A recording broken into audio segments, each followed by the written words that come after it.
जय हिंद दोस्तों, डिस्क्लेमर पढ़ लीजिएगा। मैं सेबी पंजीकृत सलाहकार नहीं हूं दोस्तों। बात करेंगे वोडाफोन आइडिया के बारे में। जैसा कि आप लोगों को पता है दोस्तों, इसका रिजल्ट आने वाला है। 10 रुपये के बिल्कुल करेंट प्राइस पे शेयर जो है अपने रिजल्ट का इंतजार कर रहा है। 2.25% के आसपास की गिरावट भी देखने के लिए मिल रही है। 52 करोड़ इक्विटी से ट्रेड हुए हैं 527 करोड़ रुपए के। और डिलीवरी परसेंटेज भी यहाँ पे देखेंगे तो 18% का निकल के सामने आ रहा है। कंपनी ने अपना रिजल्ट डेट अनाउंस किया है 27 जनवरी 2026, जो कि कल का डेट है भाई। कल इस कंपनी का आएगा स्टैंड लोन और कंसोलिडेटेड दोनों रिजल्ट आएगा। मैं दोनों रिजल्ट की वीडियो बनाता हूँ।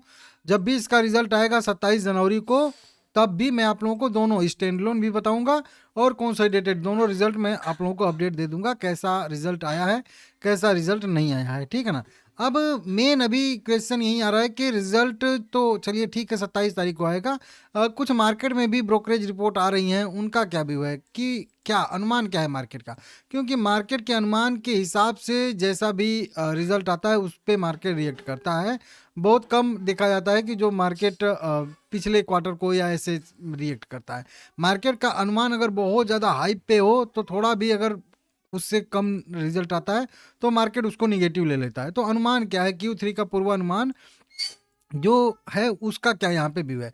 तो देखिए सीधा सीधा अगर कह लें तो राजस्व में यहाँ पे जो है लिटिल बढ़ोतरी देखने के लिए मिल सकती है, जो 11,240 करोड़ रुपए के आसपास रह सकता है। आरपू की बात करेंगे तो 167 रुपये से बढ़ के 169 रुपये, 2 रुपये आरपू भी बढ़ने की संभावना यहाँ पे है। जेम फाइनेंशियल के हिसाब से यह जो है निकल के सामने आ रही है, ठीक है ना।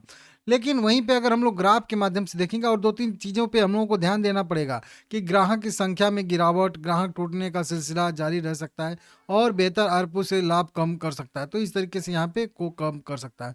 तो आरपू अगर बेहतर है लेकिन फिर भी ग्राहक की अगर संख्या घटती है तो भी दिक्कत हो सकता है। और 5G रोल आउट के विस्तार और नेटवर्क क्षमता पर प्रबंधन की टिप्पणी का इंतजार रहेगा, क्या वो बयान देते हैं आगे का गाइडेंस, ठीक है ना। वहीं पे एजीआर बकाया में जो बकाया है उस पे भी जो भी फंड जुटाने से रिलेटेड जो है कुछ अपडेट की बात यहाँ पे आएगी कि क्या फंड जुटाने का और क्या आगे का प्लान है, कंपनी को चाहिए था तो, ठीक है ना। तो उसको देखना पड़ेगा, ठीक है ना। हालांकि अर्निंग कॉल जो है वो 28 जनवरी को तय की गई है, ठीक है ना। अब मेन चीज़ हम लोग यहाँ पे देख लेते हैं कि कौन कौन से ब्रोकरेज रिपोर्ट आई है और कितना कितना वो अपना अनुमान लगा के चल रहे हैं। ब्रोकरेज हाउस देखेंगे सबसे पहले तो जेम फाइनेंशियल का ही आया है। 11,189 करोड़ रुपया का इनको राजस्व की संभावना दिख रही है। एबिट्टा की बात करेंगे तो इनको 4700 करोड़ रुपए के आसपास का एबिट्टा दिख रहा है। और शुद्ध लाभ नहीं होगा, इनको शुद्ध घाटा ही होता है। तो शुद्ध घाटा इस कंपनी को लगभग 7,000 करोड़ रुपए का हो सकता है, ऐसा यहाँ पे ये अनुमान लगा रहे हैं जेम फाइनेंशियल। और आरपू इनके हिसाब से भी 169 के आसपास रहने वाला है। आईसीआईसीआई सिक्योरिटी की बात करेंगे तो इसमें भी 11,300 करोड़ रुपए का राजस्व की संभावना है। थोड़ा सा इनको ज़्यादा राजस्व दिख रहा है, लेकिन एबिट्टा भी बात करेंगे तो 4700 का ही दिख रहा है।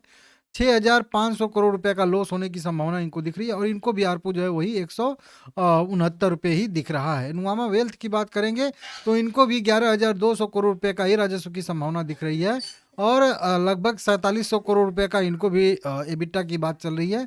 और लगभग 5,900 करोड़ रुपए का इनको जो है लॉस हो सकता है। और 168 के आसपास इनका राजस्व आरपू रह सकता है। अब सबसे ज़्यादा जो राजस्व का अनुमान लगा रहा है वो आईसीआईसीआई सिक्योरिटी है। और सबसे कम लॉस की संभावना जो देख रहे हैं वो है नुआमा वेल्थ लिमिटेड, ठीक है ना। तो इस तरीके से वहीं पे आगे भी देखेंगे तो कोटक सिक्योरिटी का भी आया है। वो भी राजस्व सभी लगभग सेम ही मान रहे हैं, 11,200 करोड़ के आसपास। और यहाँ पे भी देखेंगे तो ये भी 4700 करोड़ रुपए का यहाँ पे अनुमान लगा रहे हैं कुल मिला के एबिट्टा का। और लॉस इनको भी लगभग 6,400 करोड़ के आसपास का दिख रहा है। इनको भी आरपू वही, आरपू सबका सेम ही है लगभग 169 के आसपास। एम्बेड की बात करेंगे तो ये भी 11,200 करोड़ का ही अनुमान लगा रहे हैं। 4,700 करोड़ रुपया का ये भी एबिट्टा बता रहे हैं। और वहीं पे बात करेंगे तो इनका भी अगर हम लोग एम्बेड का देखेंगे तो 6,500 करोड़ रुपए के आसपास का इनको भी लॉस की संभावना दिख रही है। और वहीं पे बात करेंगे आरपो, इनको भी 169 रुपये ही दिख रहा है। तो लगभग लगभग अगर देखेंगे तो वही जो है 11,000 करोड़ के आसपास का राजस्व रहेगा, 4,700 करोड़ रुपए के आसपास का यहाँ पे एबिट्टा। और लगभग लगभग 7,000 करोड़ रुपए के आसपास का मान के चलिए आप लोग, 7,000 या 6,500 करोड़ रुपए के आसपास का लॉस कंपनी को इस बार भी हो सकता है। पिछली क्वार्टर की बात करेंगे दोस्तों, यहाँ पे हम लोग पिछली क्वार्टर में भी कंपनी को लगभग 5,500 करोड़ रुपए के आसपास का लॉस हुआ था। लेकिन अभी अगर 7,000 करोड़ का या 6,500 करोड़ रुपए का लॉस होता है तो वो निगेटिव ही माना जाएगा। हालांकि अगर पिछले दिसंबर की बात करेंगे तो कंपनी को 6,600 करोड़ रुपए का लॉस हुआ था। तो अब तो मैं तो बोलूंगा कि 5,500 करोड़ रुपए से कम लॉस आए तभी तो ट्रेंड दिखेगा ना, कि हाँ शेयर का जो है लॉस हमेशा घट रहा है। नहीं तो अगर 5,500 करोड़ रुपए से ज़्यादा का अगर लॉस होता है कंपनी को, तो वो तो फिर से मानेंगे कि फिर से जो है लॉस बढ़ रहा है। तो मुझे नहीं लगता है कि ज़्यादा इसका लॉस बढ़ना चाहिए, या बढ़े तो अच्छा रहेगा। तो बिल्कुल बेकार रहेगा। 5,000 करोड़ से कम अगर लॉस आए तो बढ़िया रहेगा। और चलिए इस क्वार्टर में जो आएगा तो आएगा, अब अगले क्वार्टर से कंपनी को उतना ज़्यादा कुछ एजीआर ओजीआर का जो बकाया है वो भी पेमेंट नहीं करना पड़ेगा, तो फिर अगले क्वार्टर से और इसको लॉस जो है वो कम करना चाहिए। नहीं तो फिर अगर इसी तरीके से रहेगा तो फिर मार्केट इसको निगेटिव ले लेगा, ठीक है ना, देख लीजिएगा। शेयर बिल्कुल अपने सपोर्ट पे, जो आप लोगों को 12-13 रुपये वाला रेजिस्टेंस जोन बताया था, बिल्कुल वहीं पे गया और वहीं पे रेजिस्टेंस लेके वहां से आया है। पहला सपोर्ट 10 रुपये पे, उसके बाद 8 रुपये पे दूसरा वाला सपोर्ट आएगा इसका।